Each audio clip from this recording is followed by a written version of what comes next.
Xavier Nicolas, donc je le disais en introduction, vous êtes thermicien, vous êtes chercheur et enseignant à l'université Gustave Eiffel, vous êtes membre du conseil de l'Institut francilien des sciences appliquées, l'IFSA, et vous allez nous éclairer sur le contexte thermique de ces souterrains et sur cette température constante, réelle ou imaginée, supposée, et sur les conditions pour la maintenir, pour que ces lieux puissent offrir les qualités thermiques qu'on espère. Donc déjà, peut-être vous pouvez nous dire comment vous avez accompagné les recherches de Clémence et d'Ima, puisqu'elle disait que vous les aviez conseillés.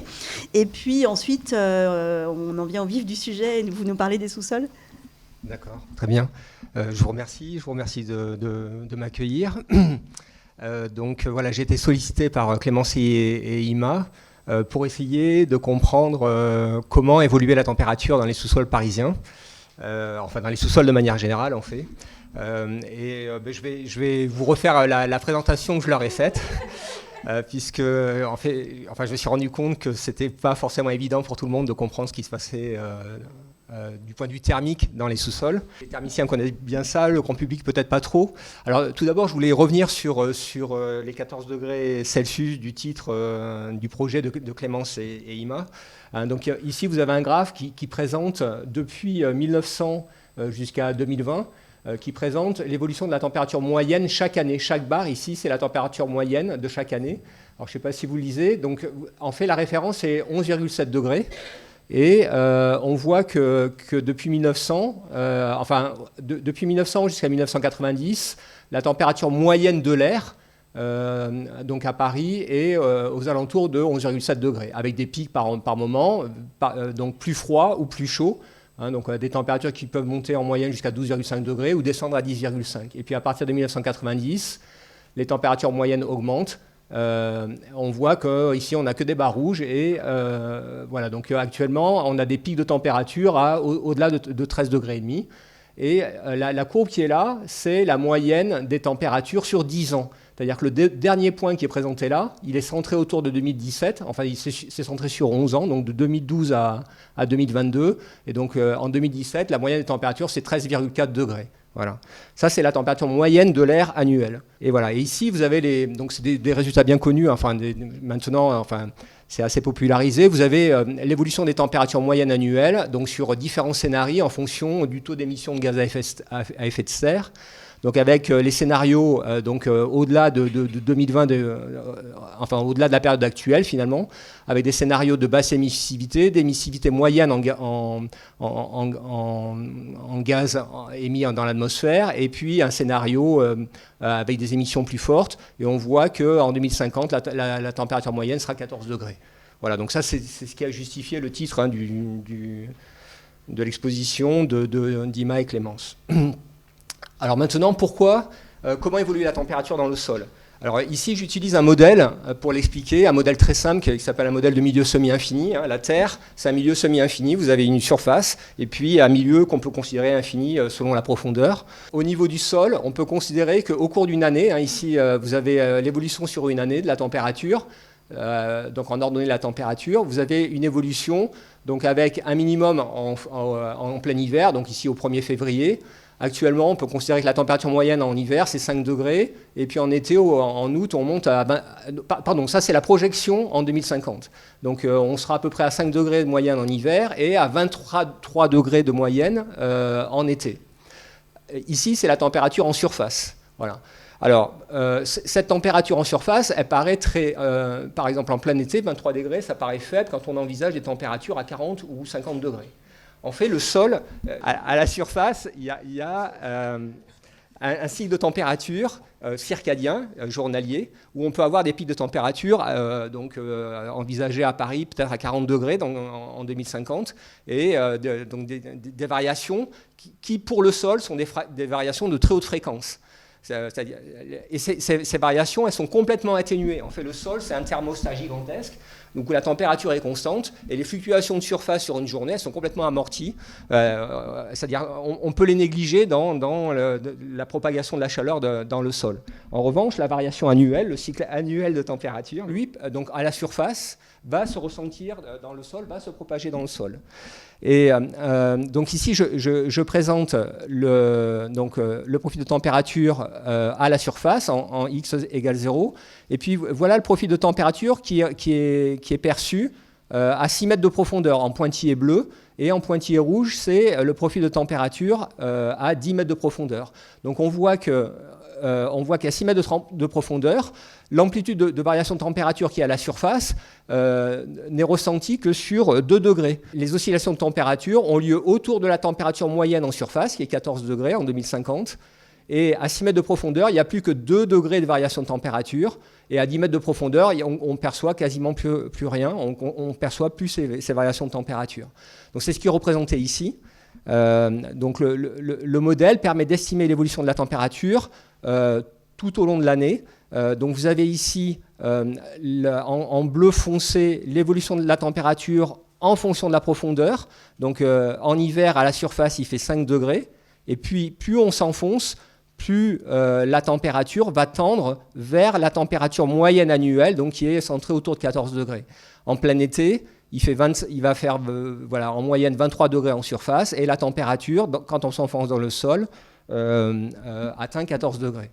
Alors ce qui est intéressant de remarquer, c'est qu'à 2 mètres de profondeur, la température varie ici de 10 degrés à 18 degrés, c'est-à-dire que alors qu'en surface, il y a 28 degrés d'écart, il y a 18 degrés d'écart, à 2 mètres de profondeur, il n'y a plus que 8 degrés d'écart de variation de température sur une année. Et puis à 10 mètres de profondeur, il n'y a plus que 0,2 ou 0,3 degrés d'écart. C'est-à-dire qu'on peut considérer qu'au-delà de 10 mètres, la température est constante. J'ai trouvé sur Internet une figure qui est assez parlante d'un autre point de vue. Alors, pour expliquer comment on calcule cette température moyenne, vous avez un graphe qui donne ici, donc en fonction des jours de l'année. Je ne sais pas si vous les voyez, il y a des barres grises sur ce graphe. Ces barres grises représentent l'amplitude de variation sur chaque jour de l'année, l'amplitude de variation des températures. Donc ici, vous avez une barre, donc par exemple, donc on était au mois d'août, la température est montée à 30 degrés et la nuit, au maximum, la température est descendue à 15 degrés. Voilà.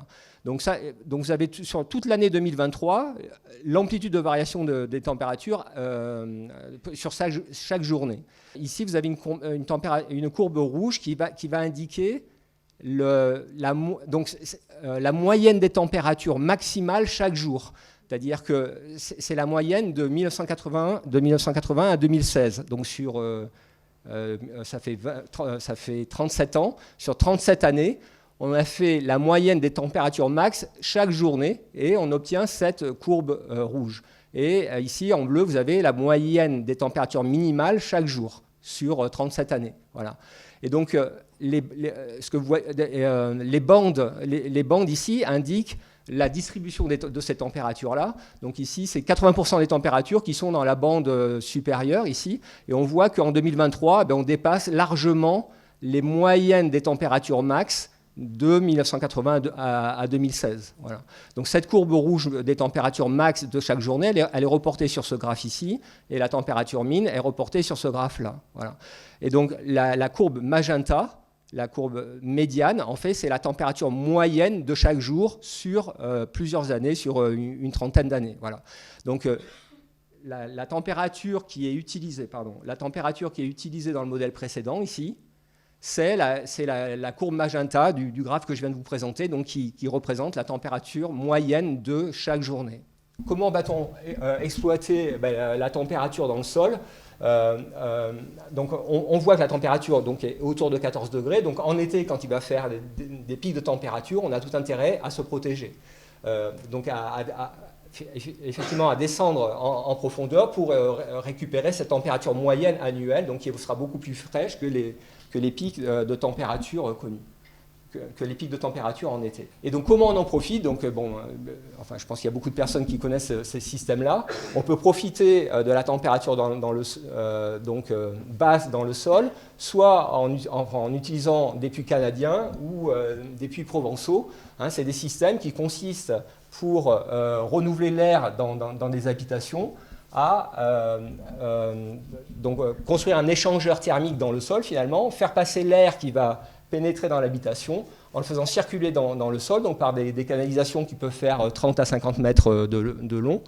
Et quand on est en hiver, si à l'extérieur la température ambiante est très fraîche, autour de moins 5 à 5 degrés, sur cette canalisation, sur ce très long échangeur, l'air va pénétrer dans l'habitation autour de 9-12 degrés.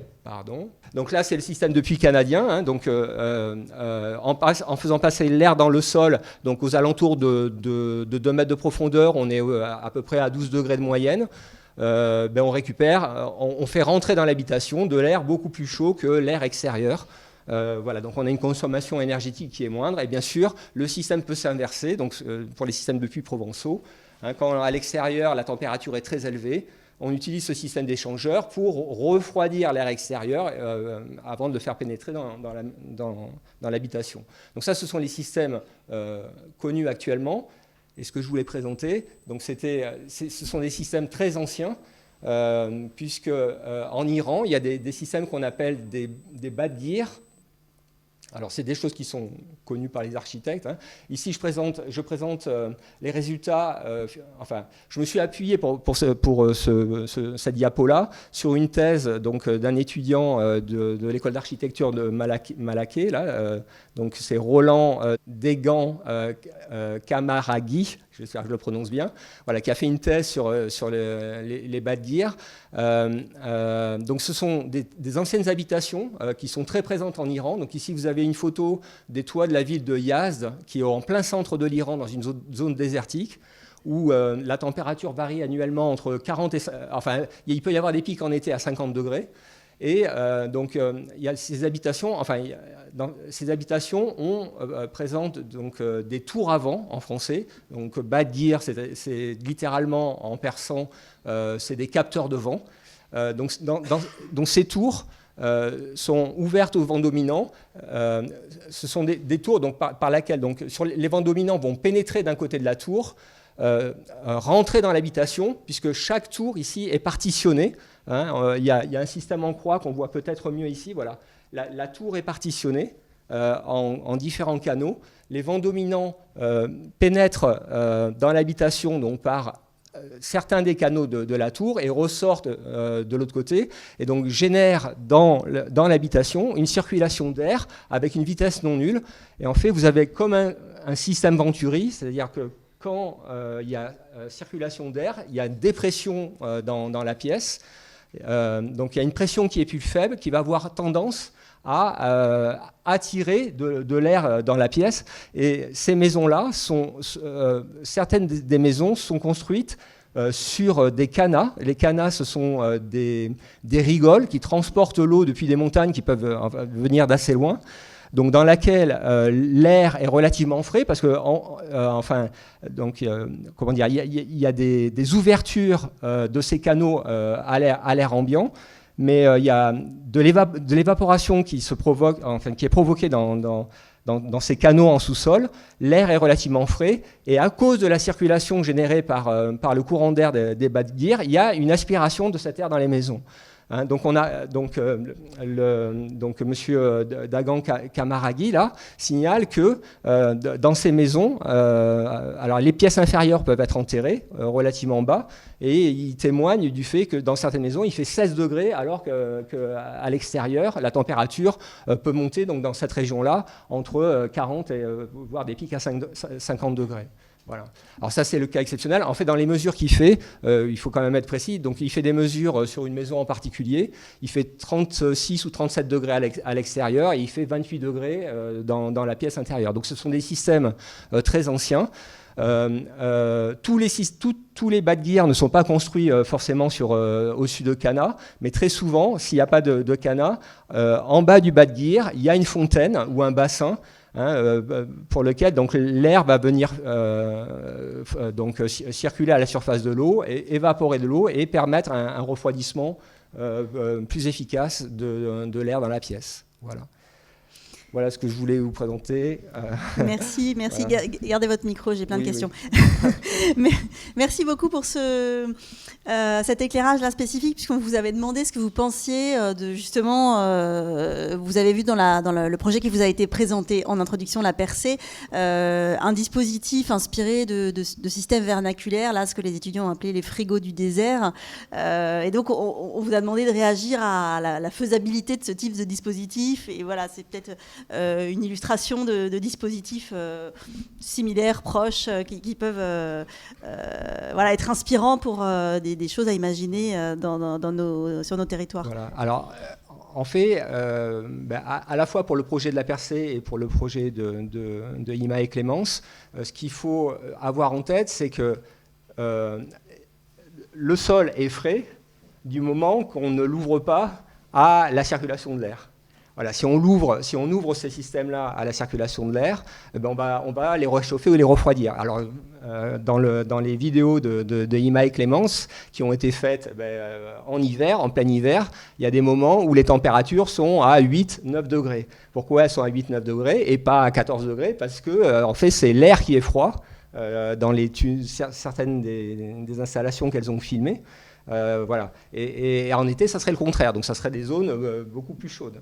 Voilà. Donc, si on veut bénéficier de l'air frais en sous-sol, il faut éviter de réchauffer par la circulation de l'air. Alors, il y aura toujours un refroidissement de l'air au contact des surfaces des tunnels. Donc, par exemple, dans les bas de Guir, ici, quand il fait 38 ou 40 degrés à l'extérieur, dans les pièces, il fait 28 degrés et ça paraît frais, c'est largement vivable, donc ça suffit pour supporter les ambiances. Voilà. Donc finalement, la profondeur est importante, mais c'est aussi voilà, la morphologie, le contexte. Et moi, je me posais aussi une question quand vous nous parlez de ces niveaux de profondeur qui font baisser les températures. La constitution du sol qui constitue les surfaces qui sont au-dessus de notre espace souterrain. À Paris, on sait qu'il se passe beaucoup de choses dans les sous-sols. Il y a beaucoup de réseaux, il y a beaucoup de... Voilà. J'imagine que ça a un impact aussi, la densité peut-être du sol, sur la qualité de ce maintien de la température. Alors, bon, effectivement, les structures bétonnées, donc le béton, ce sont des milieux très denses, très conducteurs de la chaleur, donc ils vont... Donc, les calculs que j'ai présentés là, je les ai faits pour une diffusivité du sol qui correspond à des sols calcaires. Si on prend du béton, c'est plus conducteur. Donc, les fluctuations de température vont être plus importantes si on est entouré de béton, je suppose. Voilà, mais fondamentalement, il y a quand même une diminution de la température avec la profondeur. Voilà. Là, dans les films que montre Ima, voilà, on voit très bien les structures bétonnées. Enfin, on voit que les températures sont différentes sur les structures d'architecture. Voilà. Quand elle rentre dans les catacombes, la personne est dans un milieu complètement uniforme. La température est complètement uniforme parce qu'elles sont très profondes. Voilà. Alors qu'en surface, on voit bien, on distingue bien les différentes températures sur les structures architecturale. Et alors, quand on échangeait pour préparer la rencontre, là, vous me parliez d'une expérience personnelle dans un parking que vous avez vécu, qui illustre bien cette question de... Ouais. Donc, en préparant le travail avec Ima et Clémence, je me suis rappelé que donc en novembre 2023, début novembre 2023, je suis descendu dans un parking souterrain, je devais être au 4e niveau. En surface, enfin j'ai vérifié, en surface il faisait 6 ou 7 degrés. Et je suis rentré dans le sous-sol, au 4e niveau, au mois de novembre, il devait faire peut-être 24 ou 25 degrés. Voilà. Pourquoi ? Parce que en 2023, toute la période, tout l'automne jusqu'à mi-octobre était extrêmement chaud. Et en fait, dans les sous-sols, dans les parkings parisiens, je suppose que forcément on doit renouveler de l'air, pour évacuer les gaz d'échappement. Et en fait, le parking était vraiment étouffant. Voilà, donc si on veut profiter de la fraîcheur des profondeurs, il faut éviter de réchauffer les parois. Voilà, de réchauffer les parois. Voilà. Mais maintenant, ce 25 degrés en mois de novembre, quand il fait 7 degrés dehors, s'il fait 30 degrés dans le parking, ça sera plus supportable que les 40 degrés extérieurs. Voilà. Donc, Bon, du coup, le projet de la percée, c'est une très belle idée pour offrir des espaces, redonner de la qualité à ces espaces souterrains, apporter ce droit à l'enracinement, mais d'un point de vue purement thermique, c'est un peu contre-productif, c'est ça? le projet est tellement beau que je veux pas le critiquer de ce point de vue-là, mais je pense qu'il y a, enfin, le fait de végétaliser, enfin, le meilleur système pour se protéger du rayonnement solaire, incontestablement, ce sont les feuilles des arbres. Donc c'est la photosynthèse et la transpiration des feuilles des arbres. Si vous mettez, donc, enfin j'en discutais avec les étudiants, si ils avaient envisagé une couverture, par exemple par des toiles, comme qui peut se faire sur des terrasses, une toile, donc c'est un milieu qui absorbe le rayonnement solaire, qui va chauffer et qui va retransmettre du rayonnement en dessous de la toile. Donc sous une toile, en général, on n'est pas au frais. Donc si vous mettez une feuille d'arbre, la feuille capte l'énergie solaire, donc transforme une partie de cette énergie en photosynthèse, c'est-à-dire en énergie enfin chimique, et en plus transpire, c'est-à-dire enfin se refroidit et ne transmet pas de rayonnement en dessous d'elle. Voilà, donc c'est le meilleur système pour refroidir cette zone-là. Voilà. Merci beaucoup. De rien.